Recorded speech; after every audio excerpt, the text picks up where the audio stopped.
എന്താണ് മാന്ത്രികം? ഈ മാന്ത്രികം കൊണ്ട് ജനങ്ങളെ ഏതൊക്കെ രീതിയിൽ എന്തൊക്കെ ചെയ്യാൻ പറ്റും? മാന്ത്രികത അല്ലെങ്കിൽ മാന്ത്രികം എന്ന് പറയുന്ന വാക്കിനെ തന്നെ പൊതുസമൂഹത്തിനിടയിൽ പ്രത്യേകിച്ച് മീഡിയക്കാർ ഉൾപ്പെടെ ഉപയോഗിക്കുന്നത് ഇത് അനുഷ്ഠിച്ചു പോകുന്നവരെ മന്ത്രവാദികൾ എന്നാണ്. വ്യക്തിപരമായും സാമൂഹികപരമായിട്ടുള്ള നന്മകൾക്കായി ഉപയോഗിക്കുന്നുവെങ്കിൽ അത് ഏറ്റവും ഉത്തമമാണ്. ആ ഉത്തമത്തിൻ്റെ ഉദാഹരണം ഏറ്റവും വലിയ ഒരു സാധകനാണ് നമ്മുടെ പ്രധാനമന്ത്രി നരേന്ദ്രമോദി. നോർത്ത് നമ്മൾ കേരളം വിട്ട് പോകുന്ന സമയങ്ങളിൽ സൗത്ത് സ്റ്റേറ്റ് വിട്ട് നോർത്ത് സ്റ്റേറ്റിലേക്ക് പോയി കഴിഞ്ഞാൽ നോർത്ത് ഓൾമോസ്റ്റ് പലരും ബ്ലാക്ക് മാജിക്കിന്റെ ആൾക്കാർ. ഒരാൾ എസ്പെഷ്യലി കേരളത്തിൽ നിന്ന് ഒരാൾ വളർന്നു വരുന്നത് കണ്ടു കഴിഞ്ഞാൽ എങ്ങനെ അയാളെ നശിപ്പിക്കാന്നാണ്. ഇതിനകത്ത് ഈ ബ്ലാക്ക് മാജിക് എന്ന് പറഞ്ഞു കഴിഞ്ഞാൽ 6 ഷഡ്കർമ്മങ്ങളായിട്ടുള്ള 6 സംഭവങ്ങൾ മാത്രമേ ഉള്ളൂ. അല്ലാതെ ഇതരമായിട്ട് ഒരുപാട് ഈ ഷഡ്കർമ്മങ്ങളെയും ഈ മോശമായി കാണുന്ന 6 കർമ്മങ്ങളെയും നല്ല വഴിയിലെടുക്കാവുന്നതാണ്. ഗുരുജി നമസ്കാരം. നമസ്കാരം. മാന്ത്രികം എന്ന് പറയുന്ന സബ്ജക്റ്റ് കേരളത്തിനകത്ത് ഒരുപാട് പേര് തന്ത്രശാസ്ത്രവും അതുപോലെ ജ്യോതിഷശാസ്ത്രവും ഏറ്റവും കൂടുതൽ വിശ്വസിക്കുന്ന കേരള ജനത മാന്ത്രിക തലങ്ങളിലേക്ക് പല സ്ഥലങ്ങളിലേക്ക് ഒരു റോൾ മോഡലാണ്. ഒരുപാട് അറിയാവുന്നതും പ്രക്രിയകൾ പൂർണ്ണമായിട്ടും ചെയ്യുന്നതുമായ ഒരുപാട് മാന്ത്രികന്മാർ ജീവിച്ചിരുന്ന ഒരു ദേശമാണ് കേരളം. ഇന്നും കേരളത്തിൻ്റെ പല സ്ഥലങ്ങളിലും ഈ ജ്യോതിഷ നിയമങ്ങളനുസരിച്ചിട്ട് പല പ്രശ്നങ്ങൾ വയ്ക്കുന്ന സമയത്ത് പല ജ്യോതിഷന്മാരും ദൈവജ്ഞന്മാരും സോഫ്റ്റ്വെയർ ഇല്ലാതെയും ഡയറക്റ്റ്ലിയും പല പ്രശ്നമാർഗേണ പ്രശ്നങ്ങൾ വയ്ക്കുന്ന സമയത്ത് ഈ അഷ്ടമംഗല്യ പ്രശ്നങ്ങൾ വയ്ക്കുന്ന സമയങ്ങളിൽ പോലും മാന്ത്രികത്തിൻ്റെ പ്രാധാന്യം വളരെ വലുതാണ്. ഇന്ന് കേരള ചരിത്രത്തിൽ ഏറ്റവും കൂടുതൽ പ്രശസ്തമായി നിൽക്കുന്ന വാസ്തു അക്കാദമി പോലും മാന്ത്രികത്തിൻ്റെ വിദഗ്ധന്മാരാണ്. അപ്പോൾ അങ്ങനെയുള്ള മാന്ത്രിക കേരളത്തിൽ ഒരു മാന്ത്രികനുമായിട്ട് സംസാരിക്കാൻ പറ്റിയത് എൻ്റെ വലിയൊരു ഭാഗ്യമായി ഞാൻ കാണുന്നു. എന്താണ് മാന്ത്രികം? ഈ മാന്ത്രികം കൊണ്ട് ജനങ്ങളെ ഏതൊക്കെ രീതിയിൽ എന്തൊക്കെ ചെയ്യാൻ പറ്റും? നല്ല കാര്യങ്ങളും മോശവും ഒന്ന് പറയാമോ? അതുപോലെ സാധാരണഗതിയിൽ പല സ്ഥലങ്ങളിലും ഞാൻ പറഞ്ഞിട്ടുള്ളതാണ്. മാന്ത്രികത അല്ലെങ്കിൽ മാന്ത്രികം എന്ന് പറയുന്ന വാക്കിനെ തന്നെ പൊതുസമൂഹത്തിനിടയിൽ പ്രത്യേകിച്ച് മീഡിയക്കാർ ഉൾപ്പെടെ ഉപയോഗിക്കുന്നത് ഇത് അനുഷ്ഠിച്ചു പോകുന്നവരെ മന്ത്രവാദികൾ എന്നാണ്.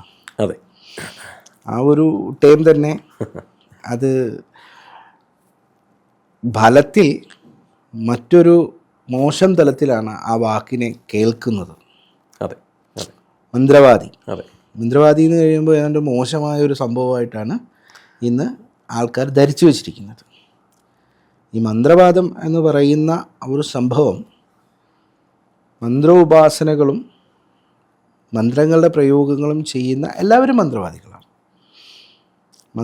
മന്ത്രത്തെ വെച്ച് ചെയ്യുന്ന കർമ്മങ്ങൾ ചെയ്യുന്ന എല്ലാ സ്ഥലങ്ങളും മന്ത്രവാദം ചെയ്യുന്ന സ്ഥലങ്ങളുമാണ്. അങ്ങനെ പറയുകയാണെങ്കിൽ ഗുരുവായൂരും ശ്രീപത്മനാഭസ്വാമി ക്ഷേത്രത്തിലും ശബരിമലയിലും എല്ലായിടും അതൊക്കെ തന്നെയാണ്. അതാണ്. പക്ഷേ നമ്മൾ ഒറ്റ വാക്കിൽ പറയുമ്പോൾ മന്ത്രവാദം, മന്ത്രവാദി ഇതൊക്കെ പബ്ലിക്കിനിടയിൽ കേൾക്കുമ്പോൾ ഈ ഒരു വലിയ ഭീകരമായ അല്ലെങ്കിൽ എന്തോ ഒരു മോശം തലത്തിൽ ഇപ്പം ഒരു ബ്ലാക്ക് മാജിക് ലെവൽ ആണ് അതിന് ആദ്യമായിട്ട് ആൾക്കാരുടെ ഇടയിലെ ചിന്ത വരുന്നത്. മന്ത്രവാദി എന്ന് പറയുന്നത് ആ ഒരു തലമല്ല. ആ തലങ്ങളൊക്കെ ആഭിചാരത്തിൻ്റെ അല്ലെങ്കിൽ ദുർമന്ത്രവാദത്തിൻ്റെ തലങ്ങളിലുള്ളതാണ്. പക്ഷെ ആ ദുർമന്ത്രവാദവും മന്ത്രവാദവും രണ്ടായി കാണാതെ ഒന്നായിട്ടാണ് പൊതുജനം മനസ്സിലാക്കുന്നത് തന്നെ. അപ്പോൾ അതിൽ താങ്കളിപ്പോൾ ചോദിച്ച ഇതര മേഖലകൾ, ഒന്ന് വാസ്തു, ജ്യോതിഷം, ഇതെല്ലാം പറഞ്ഞു. അപ്പോൾ അതിൽ ഒരു മന്ത്രോപാസകൻ അവൻ്റെ സാധന അല്ലെങ്കിൽ ഉപാസനയിൽ കൂടെ അവൻ ആർജിച്ചെടുക്കുന്ന അവൻ്റെ എനർജീസ് അതവൻ വ്യക്തിപരമായും സാമൂഹികപരമായിട്ടുള്ള നന്മകൾക്കായി ഉപയോഗിക്കുന്നുവെങ്കിൽ അത് ഏറ്റവും ഉത്തമമാണ്. അതെ, അതെ. ആ ഉത്തമത്തിൻ്റെ ഉദാഹരണം ഏറ്റവും വലിയ ഒരു സാധകനാണ് നമ്മുടെ പ്രധാനമന്ത്രി നരേന്ദ്രമോദി. 100% കറക്റ്റ്. അദ്ദേഹത്തിൻ്റെ ആ സാധന സിദ്ധി ഒരു ലോകവശ്യ തലമുള്ള വ്യക്തിയാണ്. അതെ. അതുകൊണ്ട് അദ്ദേഹത്തിനും ഒപ്പം നമ്മുടെ രാജ്യത്തിനുമല്ലേ ഗുണം. അതെ, പുള്ളി മന്ത്രവാദിയല്ലേ? അല്ല, പറഞ്ഞു വന്ന വഴിയിൽ നോക്കുകയാണെങ്കിൽ പുള്ളി മന്ത്രവാദിയല്ലേ? അദ്ദേഹം മന്ത്രവാദിയല്ലേ? പുള്ളി മന്ത്രവാദി എന്ന് നമുക്ക് പറയാൻ പറ്റില്ല. അതായത് ഈ എന്താ പറയുക, ഈ താങ്കൾ ആദ്യം പറഞ്ഞത് മന്ത്രവാദി എന്ന തെറ്റ് ആൾക്കാർ ഒരു പേടിക്കുന്ന രീതിയിലാണ് കാണുന്നത്. കാരണം ബ്ലാക്ക് മാജിക്കിൻ്റെ ഒരു ലോകം തന്നെയാണ്. നോർത്ത്, നമ്മൾ കേരളം വിട്ട് പോകുന്ന സമയങ്ങളിൽ സൗത്ത് സ്റ്റേറ്റ് വിട്ട് നോർത്ത് സ്റ്റേറ്റിലേക്ക് പോയി കഴിഞ്ഞാൽ നോർത്ത് ഓൾമോസ്റ്റ് പലരും ബ്ലാക്ക് മാജിക്കിൻ്റെ ആൾക്കാരാണ്. ഒരാൾ എസ്പെഷ്യലി കേരളത്തിൽ നിന്ന് ഒരാൾ വളർന്നു വരുന്നത് കണ്ടു കഴിഞ്ഞാൽ എങ്ങനെ അയാളെ നശിപ്പിക്കാമെന്നാണ് നോക്കുന്നത്. ഇതിനകത്ത് ഈ ബ്ലാക്ക് മാജിക് എന്ന് പറഞ്ഞു കഴിഞ്ഞാൽ ഷഡ്കർമ്മങ്ങളായിട്ടുള്ള 6 സംഭവങ്ങൾ മാത്രമേ ഉള്ളൂ. അല്ലാതെ ഇതരമായിട്ട് ഒരുപാട് ഈ ഷഡ്കർമ്മങ്ങളെയും ഈ മോശമായി കാണുന്ന 6 കർമ്മങ്ങളെയും നല്ല വഴിയിലെടുക്കാവുന്നതാണ്. അതെ അതെ അതെ, ഏതും നല്ല വഴിയിലെടുക്കാം അല്ലേ? ഇപ്പം മാരണക്രിയ ഒരാളെ കൊല്ലുവാനുള്ളതായ ക്രിയയാണ്. അപ്പോൾ നമുക്ക് അടിയന്തര ഒരു നിർവാഹവും ഇല്ലാത്ത സമയങ്ങളിൽ നമ്മൾ ഇപ്പോൾ ഒരാളെ നശിപ്പിച്ച് കളയണം, ആവശ്യമെന്ന് കണ്ടു കഴിഞ്ഞാൽ ചെയ്യാതിരിക്കാൻ പറ്റും. ക്രിമിനൽ തലത്തിലേക്ക് കാണാൻ പറ്റും അതിനെ. താങ്കൾ ഇപ്പം മനസ്സുകൊണ്ടൊരു വിഷമം ഉണ്ടായാൽ, താങ്കളുടെ മനസ്സിലുണ്ടാകുന്ന ഒരു വിഷമം താങ്കൾ നല്ല വിഷമമാണ് എന്ന് വെച്ചാൽ അത്രയും വൈകാരിക വിഷയമാണ് എങ്കിൽ താങ്കളും മനസ്സിലാഗ്രഹിച്ചത് ദൈവമേ, അങ്ങനെ ഒരു ചിന്ത വരത്തില്ലേ? ദൈവമേ. പക്ഷേ ഒരു ഉപാസനയിൽ നിൽക്കുന്ന ഒരാൾക്കാർ ചിന്ത വരില്ല. ഉപാസനയിൽ വരുന്നതിന് മുൻപ് സാധാരണക്കാരന്റെ കാര്യം ഞാൻ പറയുന്നത്, ഞാൻ ഉപാസകന്റെ കാര്യം പറയുന്നത്. ഉപാസകന്റെ അടുക്കലേക്ക് ഈ വിഷയങ്ങൾ വരില്ലല്ലോ. അതെ അതെ അതെ അതെ, നമ്മൾ സംസാരിക്കുന്ന ഉപാസകരെ കുറിച്ചല്ല. വിഷയം നമ്മൾ സംസാരിച്ചത് മാന്ത്രിക വിഷയങ്ങളിൽ അത് എഫക്റ്റ് ചെയ്യുന്നതും അല്ലെങ്കിൽ ആശ്രയിക്കുന്നവരും ഈ പറയുന്ന വാസ്തുവും ജ്യോതിഷവും ആശ്രയിക്കുന്നവരാണ് കൂടുതൽ. ശാസ്ത്രത്തെ ആശ്രയിക്കുന്നവരാണ്. എന്തുകൊണ്ട് ആശ്രയിക്കുന്നു? എല്ലാവരും ഭക്തി എന്തിൽ നിന്നുള്ളത്? ഭയത്തിൽ നിന്നുള്ളതാണ് ഈ ഭക്തി. ശരിയാ. മുകളിലോട്ട് അങ്ങിപ്പം എത്ര മുകളിലോട്ട് ചെല്ലും തോറും അങ്ങേക്ക് ഭക്തി കൂടത്തേ ഉള്ളൂ. കാരണം അങ്ങേക്ക് കിട്ടിക്കൊണ്ടിരിക്കുന്ന എല്ലാ സൗകര്യങ്ങളും അതിൽ കുറവ് വരാതെ മുകളിലേക്ക് പോകണമെന്നുള്ള ചിന്തയിലുള്ള ഭയമാണ് ആ ഭക്തിക്ക് കാരണം. അല്ലെങ്കിൽ ലഭിക്കണം പലതും ആഗ്രഹങ്ങളാണ്, സ്വപ്നങ്ങളാണ്. ഈ സ്വപ്നങ്ങളുടെ ഭയങ്ങളാണ് അങ്ങയുടെ ഭക്തിയുടെ കൂടുതൽ തലം. അത് മാനുഷികമായിട്ടുള്ളതാണ്. മനസ്സിലായോ? ചോദിക്കാം. അപ്പോൾ താങ്കൾ പറഞ്ഞ വളരെ കറക്റ്റാണ്. ഈ പറയുന്ന പേടിയിൽ നിന്നാണ് ശരിക്കും പറഞ്ഞാൽ ഭക്തിയിലേക്ക് വരുന്നത്.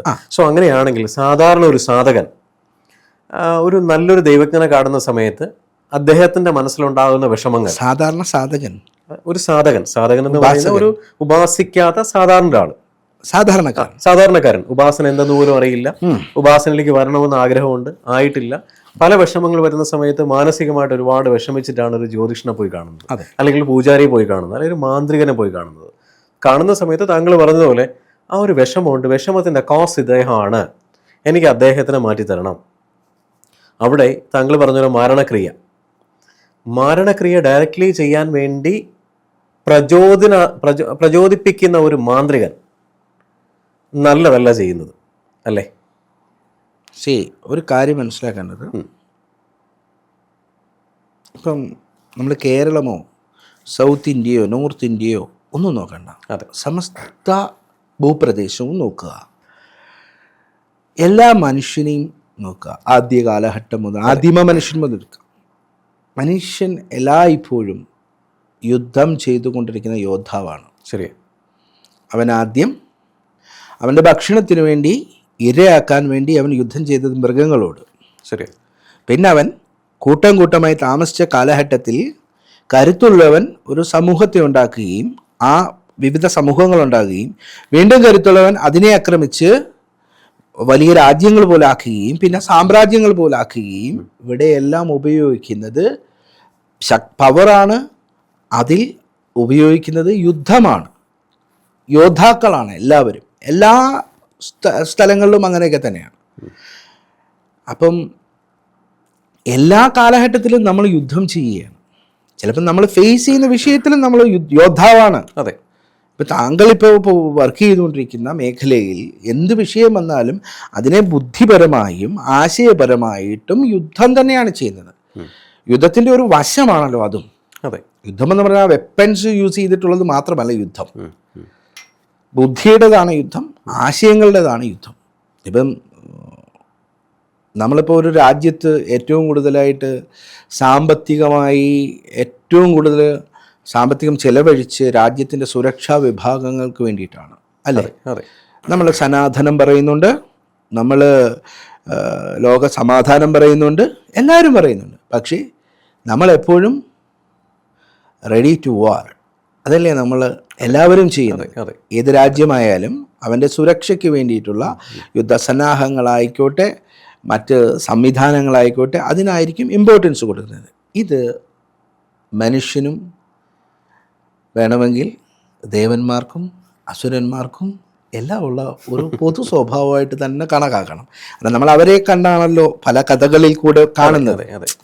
യുദ്ധങ്ങൾ എപ്പോഴും ദേവാസുര യുദ്ധങ്ങളും ഇങ്ങനെ കേട്ട് പല പുരാണ ഇതിഹാസ ഇതെല്ലാം നമ്മൾ കേൾക്കുന്നുണ്ട്. അതിൻ്റെ ശാസ്ത്രീയത വേദങ്ങളിലും. ഇപ്പം യുദ്ധതന്ത്രങ്ങളുടെ ശാസ്ത്രീയത കിടക്കുന്നത് വേദങ്ങളിലും. ഞാൻ ഒരു കളരിയുടെ ഗുരുക്കളാണ്. എൻ്റെ ടെക്സ്റ്റ് ബേസിക്കലി ധനുർവേദമാണ്. അതിനെ അടിസ്ഥാനമാക്കിയിട്ടാണ് പോകുന്നത്. അതിൻ്റെ ശാസ്ത്രം അവിടെയാണ്. പക്ഷേ നമ്മൾ കേട്ടിട്ടിരിക്കുന്ന എല്ലാ അതിൻ്റെ ബാക്ക്ഗ്രൗണ്ട് സ്റ്റോറികൾ എന്ന് പറഞ്ഞു കഴിഞ്ഞാൽ പുരാണങ്ങളിലും ഇതിഹാസങ്ങളിലും എല്ലാം നമ്മൾ യുദ്ധമില്ലാത്ത എന്തെങ്കിലും ഉണ്ടോ?